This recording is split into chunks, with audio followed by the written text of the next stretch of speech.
आता यामध्ये दोन कॅटेगरी बद्दल विचारू शकतो. पहिलं म्हणजे सांसारिक अडचणी आणि दुसरं म्हणजे सामाजिक देशा किंवा धर्मासंबंधीची अडचण.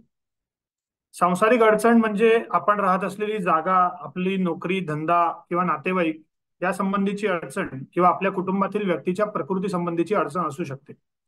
आता आपण एखादी गोष्ट फार छानपणे प्लॅन करतो, सर्व काही ठीक चाललेलं असतं आणि अचानक त्या गोष्टीमध्ये मोडता येतो. खूप अभ्यास केलेला असतो, अपेक्षित मार्क मात्र काही मिळत नाहीत. कदाचित 95% मिळालेल्या व्यक्तीला सुद्धा कधीतरी कॉलेजमध्ये ऍडमिशन मिळत नाही. त्याच्या मनासारखं काही घडत नाही. तर यावर समर्थांनी म्हटलंय की अचूक यत्न करवेना म्हणून केले ते सजेना, आपला अवगुण जाणवेना काही केल्या. एक म्हणजे कधीतरी प्रयत्नच कमी पडतात आणि कधीतरी असंही होतं की प्रयत्न पूर्ण केलेले असतात, पण काही एक्सटर्नल किंवा अननोन फॅक्टर्समुळे आपलं काम पूर्ण होत नाही. आपण कितीही म्हटलं की मी 100% सगळं जुळून आणलंय, तरी काही गोष्टी या राहून गेलेल्या असतात. त्या आपल्या अनावधानाने म्हणा किंवा आपल्या अज्ञानामुळे म्हणा. सरस रामायणामध्ये स्वामींनी असं म्हटलंय की कधी कधी आपल्या प्रयत्नातला अपुरेपणा माहीत असतो आणि अपेक्षेपेक्षा जास्त यश मिळते, तेव्हा राम आपल्याशी खेळतोय असे समजावे, आणि प्रयत्नापेक्षा कमी यश मिळते तेव्हा कृष्ण आपल्याशी खेळतोय, झगडायला लावतोय असे समजावे. क्रीडा करणे हा भगवंताचा स्वभाव आहे. भगवान श्रीकृष्णांनी गीतेत म्हटलंय, कर्मण्येवाधिकार असते मा फलेषु कदाचन मा कर्म फल हेतुर्भुर मा ते संगोस्त्व कर्मणी. आणखीन एका श्लोकात भगवान म्हणतात, यज्ञार्थात कर्मणोन्यत्र यो लोकोयम कर्मबंधन तदर्थम कर्म कौंतेय मुक्त संग समाचर. आता पंकजदाराकडून आपण जो श्लोक ऐकला त्यामध्ये म्हटलंय, सर्व धर्म परित्यज्य माम एकम शरणम व्रज अहम त्वाम सर्व पापेभ्यो मोक्षयिष्यामि मा शुच. असा निष्काम कर्मयोग भगवानांना अपेक्षित आहे. सकाम भक्ती नसावी असं म्हणतात तेव्हा देवाशी व्यवहार करू नये असं अभिप्रेत आहे. मला अमुक दे म्हणजे मी तुला तमुक देईन किंवा तमुक करीन हा व्यवहार झाला. अनेक लोक संसारात छोट्या छोट्या गोष्टींसाठी देवाला वेठीस धरतात. अमुक एक मिळावं व्हावं म्हणून उपास वगैरे करतात.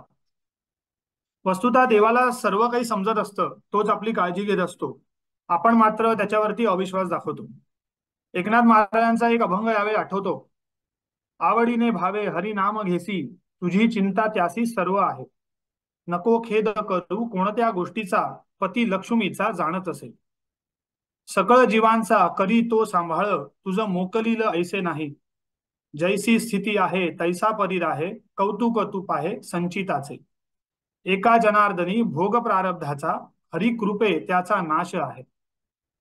संसारातल्या छोट्या छोट्या गोष्टी ईश्वराला सांगणं हा सख्य भक्तीचा भाग असू शकतो, पण माझ्या मनाप्रमाणेच घडलं पाहिजे असा अट्टाहास धरणं हे काही योग्य नाही. एखादी अनपेक्षित अडचण म्हणजे आपण त्याला बोली भाषेमध्ये आपले भोग असं म्हणतो.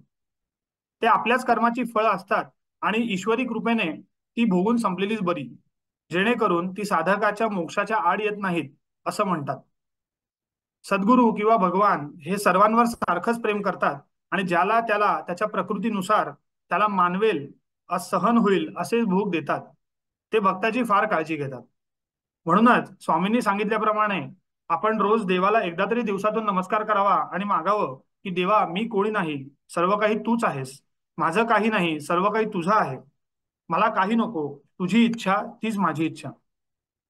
त्यातून मनाला वळण लागेल आणि ईश्वराशी संबंधित होण्याची सवयही लागेल.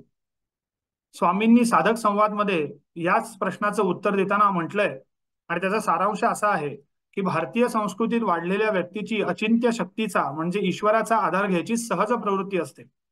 आपण आधार घ्यावा की नाही हा विचार मनात येण्याआधीच आपण तो घेतलेला असतो आणि हे अगदी सहज आहे. परंतु देव पाण्यात ठेवणं वगैरे या गोष्टी करू नये. देव खरा आहे आणि तो त्या मूर्तीमध्ये आहे असं आपल्याला जर वाटत असेल तर त्याला पाण्यात ठेवणं हे काही बरोबर नाही. आपल्याला पाण्यात ठेवलेलं चालेल का? मग तसं आपण देवाच्या बाबतीतही करू नये.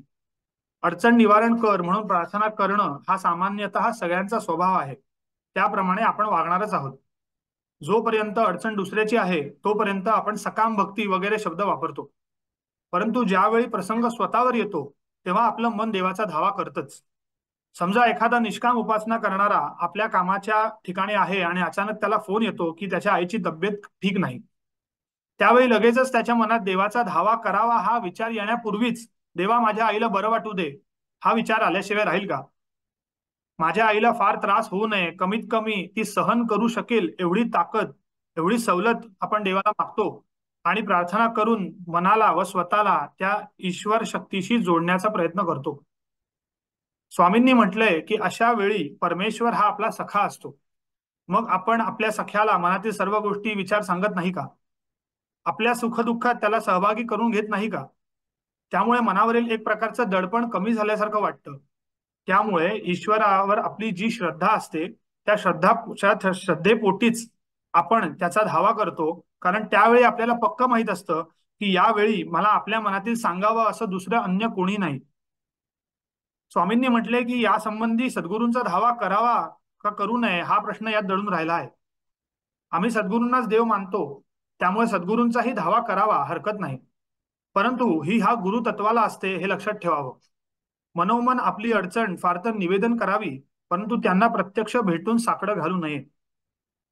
श्री गजानन विजय भक्तिरसास्वाद या ग्रंथात गणू जावऱ्याचा एक प्रसंग आला आहे, तो मी थोडक्यात नमूद करतो. दुष्काळाचं वर्ष होतं आणि शेगावमध्ये विहीर खणण्याचं काम सुरू होतं. दोन पुरुष मावतील एवढी विहीर खणून झाली आणि खाली दगड लागला. आता काळा दगड लागल्यावर फोडता येत नाही, त्यामुळे भोग पाडून आत दारू ठासून सुरुंगाच्या साह्याने ती फोडण्याचं काम सुरू झालं. चार बाजूला भोकं करून दारू ठासली आणि त्यामध्ये आतमध्ये दोऱ्या घातल्या. म्हणजे पोकळ एरंडाच्या पुंगळ्या पेटवून त्या आतमध्ये सोडतात. दोरीतून पुंगळ्या आत जाऊन दारूला लागतात आणि दारू पेटून स्फोट होतो. इथे पुंगळ्या सोडल्यावर त्या दारूच्या गाठीच्या वर मध्येच अडकून बसल्या. पुंगळी खाली जाईना आणि सुरुंगाच्या दारूला विस्तव लागेना. पाणी थांबत नव्हतं, म्हणजे आतून थोडी ओल येत होती, पण नीट येत नव्हतं. पाणी सुरुंगाच्या दारूला लागलं तर दारू भिजेल आणि सुरुंग वाया जाईल अशी चिंता त्या मिस्त्रीला लागली होती. मिस्त्री गणू गवऱ्याला म्हटला की तू विहिरीत उतर आणि पुंगळ्या तिथे जिथे अडकल्या आहेत त्यांना थोडस सरकव आणि लगेच वर ये. पुंगळ्या अडकलेल्या भागातून त्या निघाल्यानंतर त्या जोरात तिथे जाऊन दारू पेटणार आणि सुरुंग उडणार होते. ते काम खूप धोक्याचं होतं, कारण ते झटकन पेटल्यावर माणूस आतमध्ये सापडला तर. त्यामुळे कोणी पुढे जात नव्हतं आणि तो मिस्त्री कोणालाही सांगतही नव्हता. परंतु अतिशय गरीब आणि दरिद्री असा हा गणू जवऱ्या होता. तर त्याला थोडासा जोर करून दटावून मिस्त्रीने सांगितलं आणि त्याला खाली जायला लावलं. दासगणू महाराज म्हणतात की गणूला की यज्ञामध्ये बिचाऱ्या बोकडाचा जसा बळी देतात तशा प्रकारे या गरीब गणूला त्या पुंगळ्या पुढे सरकवायला मिस्त्रीने सांगितलं. त्या गणूची गजानन महाराजांवर विलक्षण श्रद्धा होती, निष्ठा होती. आता मिस्त्रीच्या आज्ञेनुसार गणू खाली उतरला. एक पुंगळी त्यांनी सरकवली. ती झटकन तळाला गेली आणि दारूला जाऊन भिडली. गणू आत सापडला. दुसऱ्या पुंगळीला हात घालतोय ना घालतोय तोच पहिला सुरुंग उडाला. मग काय विचारता, गणू विहिरीतून जो ओरडला, महाराज धावून या, तुमच्याशिवाय माझं रक्षण कोण करेल. आणि विहिरीमध्ये धुराचा एक मोठा डोम झाला. दुसरा सुरुंग पेटायला अगदी थोडा अवधी उरला होता. तोच गणू जवऱ्याच्या हाताला एक कपार लागली आणि गणू जवऱ्याची स्वारी त्या कपारामध्ये जाऊन बसली. एक कपार त्या कपारीमध्ये गेल्यामुळे तो एका अर्थाने सुरक्षितच झाला. एका मागून एक सुरुंग पेटले आणि तिन्ही सुरुंग उडाले. खूप दगड निघाले. विहिरीवर लोक होते, त्यांना वाटलं की आता बहुतेक गणू जवऱ्याला मुक्ती मिळाली. त्याला शोधायला म्हणून माणसं पाठवायला मिस्त्रींनी सांगितली. ते गणूच्या कानावर पडलं आणि गणू तिथून ओरडला की अहो मी मेलो नाहीये, मी अजून विहिरीत आहे. गजानन महाराजांच्या कृपेने मी वाचलो आहे. मी या कपारीत दडून बसलोय, पण या कपारीच्या तोंडाला एक मोठा धोंडा आहे, मला बाहेर येता येत नाहीये. गणूचे शब्द ऐकून लोक पटापट खाली गेले. तो मोठा धोंडा बाजूला केला आणि गणूला बाहेर काढलं. वर आल्यावर गणू पळपळ महाराजांचं दर्शन घ्यायला गेला. तो दर्शन घ्यायला गेल्या क्षणी महाराज म्हटले, गण्या, कपारीमध्ये बसून किती धोंडे उडवलेस, त्यात एक मोठा धोंडा तुझं रक्षण करण्यासाठी म्हणून येऊन बसला, म्हणून तू वाचलास. पुन्हा असं करू नकोस. पुंगळीवरून सुटल्यावर तिला मध्येच हाताने धरणं वगैरे असं काही जन्मात करायचं नाही. तुझं गंडांतर आलं होतं ते आज निमालं. महाराजांचं बोलणं पुरं होईपर्यंत गावात गणूला पाहायला सगळी लोक आली होती. गणू यावर म्हटला, सद्गुरुनाथा, सुरुंग चारी बाजूनी पेटला तेव्हा तुम्हीच हात देऊन कपारीमध्ये मला बसवलं आणि मला वाचवलं, म्हणून तुमचे चरण पाहण्यासाठी मी येऊ शकलो, नाहीतर मी विहिरीमध्येच मेलो असतो. आता या प्रसंगावरून आपल्याला हे कळतं की अतिशय सामान्य व्यक्ती, जिची महाराजांवर श्रद्धा आहे, निष्ठा आहे, त्याने अतिशय बिकट परिस्थितीमध्ये आपसुकच महाराजांना साथ घातली आणि महाराज त्याच्या मदतीला धावून गेले. आता याच्यामध्ये त्याला कुठल्याही प्रकारचा व्यवहार महाराजांशी करायचा नव्हता. ती त्याची प्रतिक्षिप्त क्रिया होती आणि त्या त्या त्या प्रतिक्षिप्त क्रियेसोबतच त्याची निष्ठा तिथे होती आणि ती निष्ठा जाणूनच महाराज तिथे त्याच्या मदतीला धावून गेले. स्वामी विवेकानंदांचा एक प्रसंग असाच आहे. स्वामी विवेकानंदांची परिस्थिती ही अतिशय बिकट होती. त्यांचे वडील गेले होते, त्यांच्या भावांची, आईची जबाबदारी त्यांच्यावर होती आणि ती सर्व परिस्थिती रामकृष्णांना बघवत नव्हती. म्हणून रामकृष्ण त्यांना म्हटले की तू जगन्मातेला साकडं घाल, ती तुला नक्कीच मदत करेल.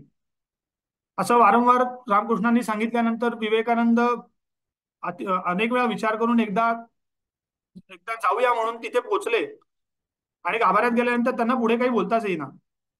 शेवटी भक्ती दे, ज्ञान दे, वैराग्य दे असं म्हणून आईला नमस्कार करून ते तिथून निघाले.